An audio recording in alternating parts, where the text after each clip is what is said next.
Täna siis võit Tartu Ülikooli meeskonna üle 102-91.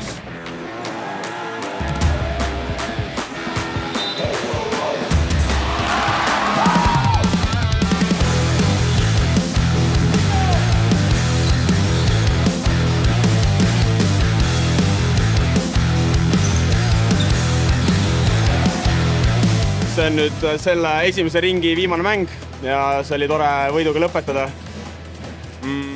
Alguses oli veidi rabe, aga ma arvan, et mida mäng edasi läks, seda paremaks asi muutus.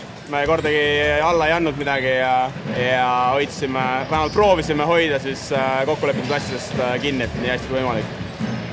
Rünnakul meil probleeme ei olnud, jah, et isegi mängis päris füüsilist kaitset, me panime päris hea prosaga kotti, et kindlasti seda esimest poolt hooajast niimoodi hea lõpetada.